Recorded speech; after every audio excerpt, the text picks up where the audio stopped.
ಆತ್ಮಹತ್ಯೆ ಹಾಗೂ ಬಾಣಂತಿ ಸಾವಿನಲ್ಲಿ ಸರ್ಕಾರ ಪೈಪೋಟಿಗೆ ಬಿದ್ದಂತಿದೆ. ಇತಿಹಾಸದಲ್ಲೇ ಈ ರೀತಿಯ ದುರಾಡಳಿತವನ್ನ ರಾಜ್ಯ ಕಂಡಿಲ್ಲ. ರಾಜ್ಯದಲ್ಲಿ ಹೆರಿಗೆಗೆ ಸರ್ಕಾರಿ ಆಸ್ಪತ್ರೆಗೆ ಹೋಗಲು ಹೆದರುವ ಸ್ಥಿತಿ ನಿರ್ಮಾಣವಾಗಿದೆ ಎಂದು ಬಿಜೆಪಿ ಮಂಗಳೂರು ಪ್ರಭಾರಿ ಉದಯಕುಮಾರ್ ಶೆಟ್ಟಿ ಹೇಳಿದ್ದಾರೆ. ಉಡುಪಿಯಲ್ಲಿ ಇಂದು ನಡೆದ ಸುದ್ದಿಗೋಷ್ಠಿಯಲ್ಲಿ ಮಾತನಾಡಿದ ಅವರು, ಕಾಂಗ್ರೆಸ್ಗೆ ಮಲ್ಲಿಕಾರ್ಜುನ ಖರ್ಗೆ ಹೈಕಮಾಂಡ್, ರಾಜ್ಯದಲ್ಲಿ ಪ್ರಿಯಾಂಕಾ ಖರ್ಗೆ ಮಿನಿ ಕಮಾಂಡ್. ಕಾಂಗ್ರೆಸ್ನ ರಾಷ್ಟ್ರೀಯ ಅಧ್ಯಕ್ಷ ಮಲ್ಲಿಕಾರ್ಜುನ ಖರ್ಗೆ ಅವರ ಪುತ್ರ ಎನ್ನುವ ಕಾರಣಕ್ಕೆ ಮುಖ್ಯಮಂತ್ರಿ ಸಿದ್ದರಾಮಯ್ಯ ಹಾಗೂ ಉಪಮುಖ್ಯಮಂತ್ರಿ ಡಿಕೆ ಶಿವಕುಮಾರ್ ಅವರ ತಪ್ಪನ್ನ ಸಮರ್ಥಿಸುತ್ತಿದ್ದಾರೆ ಎಂದು ಕಿಡಿಕಾರಿದ್ರು. ರಾಜ್ಯದ ಕಾಂಗ್ರೆಸ್ ಸರ್ಕಾರದ ಆಡಳಿತ ಅವಧಿಯಲ್ಲಿ ಸರ್ಕಾರಿ ಪ್ರಾಯೋಜಿತ ಆತ್ಮಹತ್ಯೆಗಳು ಮತ್ತು ರಾಜ್ಯ ಸರ್ಕಾರದ ಕುಮ್ಮಕ್ಕಿನಿಂದ ಆತ್ಮಹತ್ಯೆ ಪ್ರಕರಣಗಳು ದಿನೇ ದಿನೇ ಹೆಚ್ಚಾಗುತ್ತಿದೆ.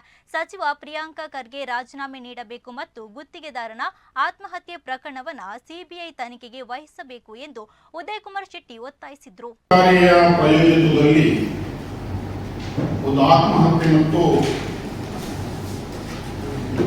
ಸರ್ಕಾರಿ ಆಸ್ಪತ್ರೆಗಳಲ್ಲಿ ಬಾಣಂತಿಯರ ಸಾವು, ಇದರ ಬಗ್ಗೆ ಕೆಲವು ದಿವಸಗಳಿಂದ ನಾವು ನಿರಂತರ ಪೈಪೋಟಿ ಬಿದ್ದಂತೆ ಕಾಣ್ತಾ ಇದೆ.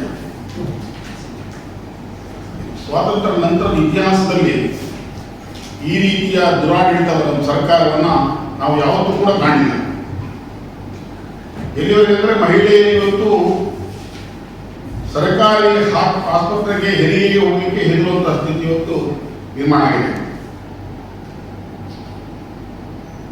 ಕಾಂಗ್ರೆಸ್ಗೆ ಹೈಕಮಾಂಡ್ ಸಂಸ್ಥೆ ನಾವು ಹೇಳ್ತೀವಿ. ಇವತ್ತು ಮಲ್ಲಿಕಾರ್ಜುನ ಖರ್ಗೆ ಅವರು ರಾಷ್ಟ್ರೀಯ ಅಧ್ಯಕ್ಷ, ಅವರು ಕಾಂಗ್ರೆಸ್ಗೆ ಹೈಕಮಾಂಡ್ ಆದರೆ ಅವರದ್ದೇ ಪುತ್ರ ಇಲ್ಲಿಯ ಸಚಿವ ಪ್ರಿಯಾಂಕ್ ಖರ್ಗೆ ಅವರು ಇವತ್ತು ಮಿನಿ ಕಮಾಂಡ್ ಆಗಿದ್ದಾರೆ ರಾಜ್ಯದ ಕಾಂಗ್ರೆಸ್ನವರಿಗೆ.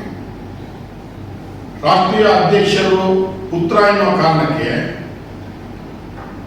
ಸಿಎಂ ಸಿದ್ದರಾಮಯ್ಯ ಇರ್ಬೋದು, ಡಿಸಿಎಂ ಡಿಕೆ ಶಿವಕುಮಾರ್ ಇರ್ಬೋದು, ಅವರ ಎಲ್ಲ ತಪ್ಪುಗಳು ಕೂಡ ಸಮರ್ಥನೆ ಮಾಡುವ ಸ್ಥಿತಿಗೆ ಬಂದು